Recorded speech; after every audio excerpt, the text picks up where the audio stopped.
5 a.m. in Los Angeles and 8 a.m. here in New York, live from the CNN Financial News headquarters. It is beautiful outside, perfect September day with lots of sunshine. Other than that, it's kind of quiet around the country. We like quiet. It's quiet. It's too quiet.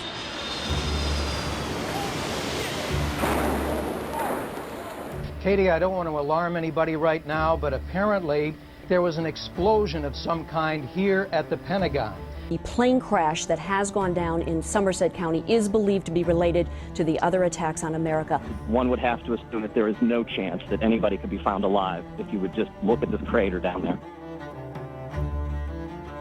We were faced with enormous challenges and grief and bereavement, and we overcame all of that.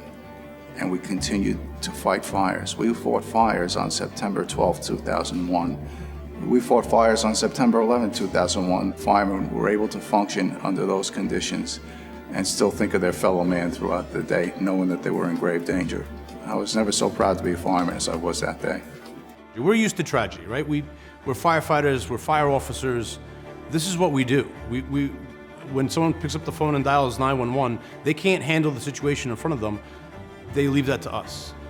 And on this day, on that day, the whole world called on us. And we answered.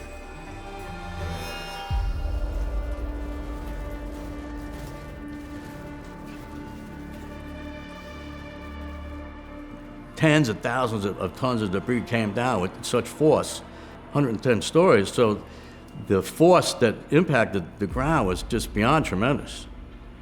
I said, there's almost zero voids.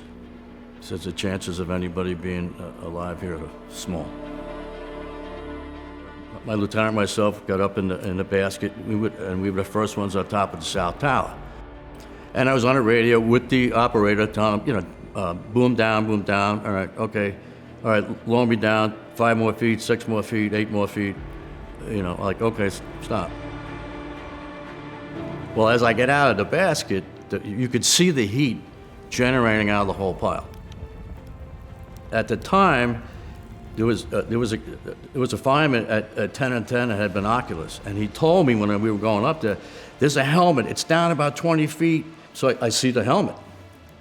All right, so I crawl down, and it's upside down, and then I'd say about 18 inches or so from the helmet was a skull. And then next to the skull was, some vertebrae. And I went, oh my God, So well, I picked the helmet up and turned it around, and my heart stopped.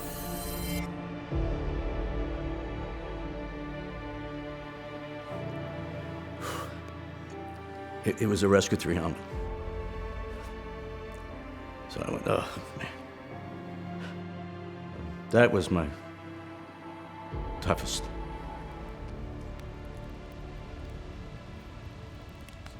When I would go down the bridge at night into the pit to rake and visit the firefighters and anyone who was there, as I was going down, it was like, how do I make sense out of this?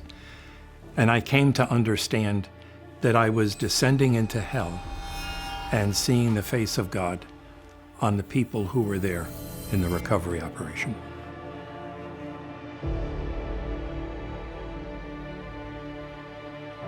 We got through it. The department got through it amazingly. The resilience of the department with help from all around the country.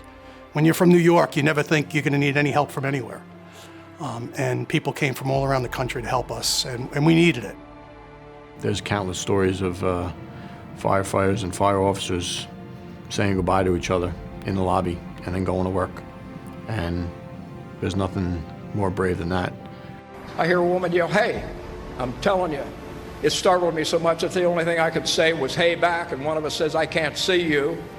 And just this lady starts clapping her hands. Her name was Sheila Moody, and I talked to her this morning. It was one of the blessings that happened that day. On that day, 9/11/01, we really saw the worst in people, but the following days after that, it brought out the best in humanity that, I wish we could get back to that point because we've gotten away from it. It was like a movie set. It was surreal. There were buses on fire, mail trucks on fire. There were fire trucks on there upside down and burning. And the thing that I remember most is how quiet it was. You could see the famous facade picture where, I don't know how many stories did it, 8, 10 stories of just a portion of the facade sticking out of the ground. Everything was smoldering. It was such a large area that you couldn't wrap your mind around it. I ended up being the chauffeur of a South Bronx working truck company, and the next morning I was detailed downtown to another truck company where they lost the whole company. If I worked a day tour, they would say, hey, we're hopping on a train, we're going downtown. I have a friend that's working at the trade center. We can sneak in and help tonight. Do you want to go down with us? Of course I did. Maybe we bucked a couple little rules and regulations. We got in the back door and we went to do our job looking for bodies and firefighters and civilians. I mean, the bonds that we made and the bonds that we created there, working on the pile together, are inseparable. It's hard to put into words the feelings and the emotions that I have for those guys. The way that they stepped up in different roles, not only in the firehouse afterwards, but that day and those days and weeks that followed. 2 of our members lost their brothers. One of our members lost their father. It affected all of us deeply, but yet we were driven to the mission, which was to save lives and property. That's what we do. And while we were there, that was our focus, regardless of what else was to transpire. My dad was a World War II bomber pilot and flew 65 missions in a B-26. When I got done, he said to me, this is your war. This is your combat. We were just looking for hope, you know, hopefully we can get somebody. It's really hard to explain. It really is.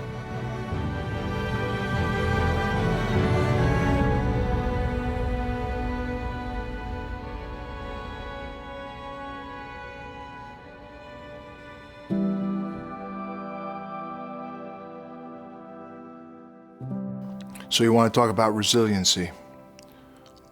Look at families that lost their father in 9/11. And we have sons and daughters following their footsteps, walking in the firehouse and getting on those rigs and going out the door. They don't know what kind of danger they're going to run into. That's resiliency.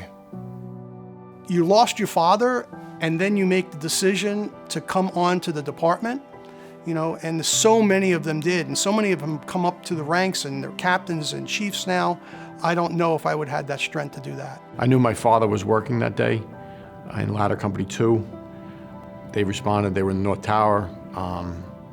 Some officers and captains that were able to exit the building had seen him in certain floors. He was trying to gather his guys, and I think he told one lieutenant that they were on their way out. I'll meet you in the street. He was just making sure he had all his guys.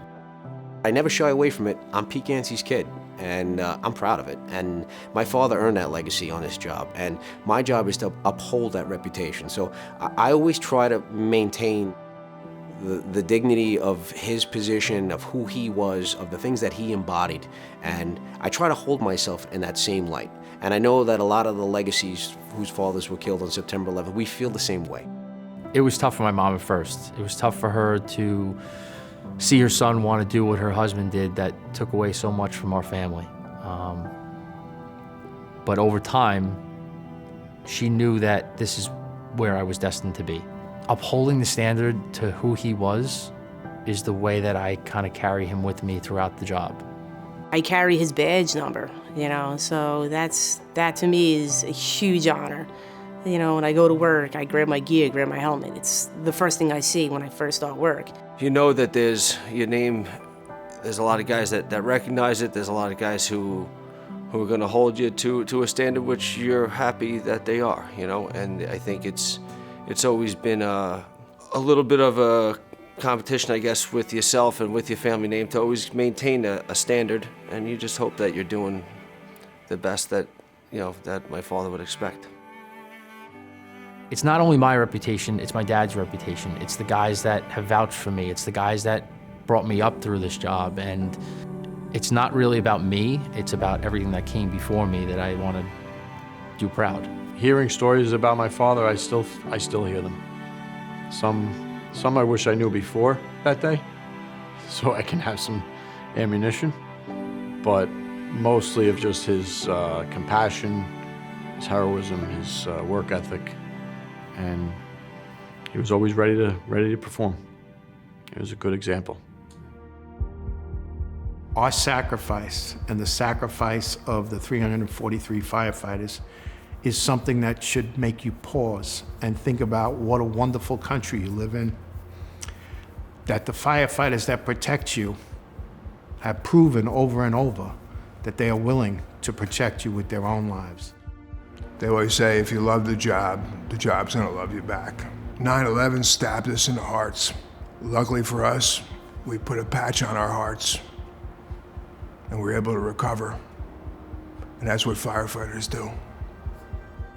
We can't forget. We don't want to forget. It's a part of who we are. Those people who were there and who operated and who were part of the rebuilding and the resilience, we can't forget.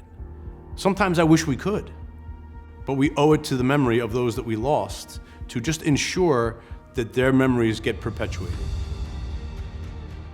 We stand on the shoulders of giants on this job. And the tradition is what drives me, because I know the standard that was set before us. And with everything that we do in life, our job is to uphold that standard. I always try to keep that in my mind. And when we're drilling, training, at an operation, it's one of those things where it's like, well, we're standing in some pretty big shoes right now. I want people to remember the sacrifices of not only the firefighters, the police officers, the EMTs and paramedics that lost their lives that day, but almost 3,000 civilians that were killed, and all they did that day was go to work. I think they can knock us down, but they can't stop us from continuing to be the best fire department in the world. We go in to save people. We're doing that. We're going in, whether you like it or not. And that's our job, and that's what we're gonna do. And it should never change.